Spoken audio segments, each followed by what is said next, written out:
اور دوسرا مقصد مولانا نے بیان کیا کہ بہت سے فتنے ہیں اس زمانے میں، بکثرت فتنے ہیں، اللہ سے دعا بھی کرنا چاہیے، اور کچھ تدبیریں ہیں ان کا بھی بہت اہتمام کرنا چاہیے، جن میں سے ایک جمعہ کے دن سورہ کہف کی تلاوت ہے، اور سورہ کہف کی شروع کی اخیر کی 10 آیتوں کو حفظ کرنا ہے،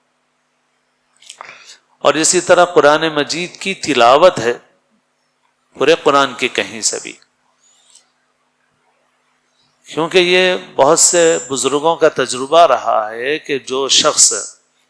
قرآن مجید کی تلاوت کا عادی رہا وہ فتنوں سے محفوظ رہا۔ تو اب حالات ایسے ہو گئے ہیں کہ اب مہینوں قرآن کو ہاتھ لگانے کی نوبت نہیں آ رہی، بعض لوگوں کے تو برسوں ہیں، یا رمضان میں آ گئی تو رمضان میں آ گئی نوبت، ورنہ تو مہینوں ایسے گزر جاتے ہیں کہ مہینوں قرآن شریف لے کر کے پڑھنے کی توفیق نہیں ہوتی۔ اب تو مسجدوں میں بھی حال یہ ہے کہ چند گنے چنے لوگ ہیں جو مسجد میں پارہ قرآن شریف اٹھا کے پڑھتے ہیں، باقی پارے قرآن شریف بہت رکھے ہوئے ہیں،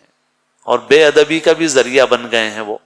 کہ ہر ایک لا رہا ہے رکھ رہا ہے، لا رہا ہے رکھ رہا ہے، تو ڈھیر لگ رہے ہیں، جب ڈھیر جمع ہو رہا ہے تو کہیں نہ کہیں لے جا کے اس کی تدفین کرنا پڑ رہا ہے، اور اللہ معاف فرمائے بہت بے احتیاطی ہو رہی ہے کہ لاری میں ڈالو، لے جاؤ، تدفین کرو۔ ہم لوگ خود اس کا انتظام کئی بار کر چکے ہیں، ایک مرتبہ نہیں 10 مرتبہ کر چکے ہیں، ابھی بھی فون آتے رہتے ہیں، اور بھی کئی لوگوں نے، کئی تنظیموں نے کام کیے، بس لا رہے ہیں رکھ رہے ہیں، پھر دفن کرنا پڑ رہا ہے اس کو، پڑھنے والے کتنے ہیں۔ تو اب مسجد کے اندر بھی وقت گزار کے کچھ تھوڑی بہت تلاوت کر لو، اس کا بھی اہتمام نہیں،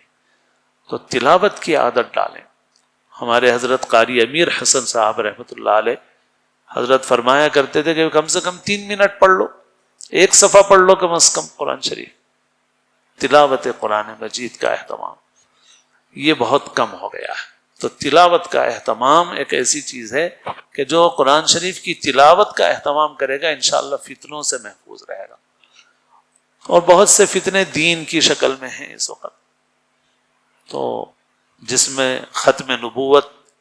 کو نقصان پہنچانے والے اس عقیدے کے خلاف بہت سے فتنے ہیں، قادیانی ہیں جو معروف ہیں، مشہور ہیں،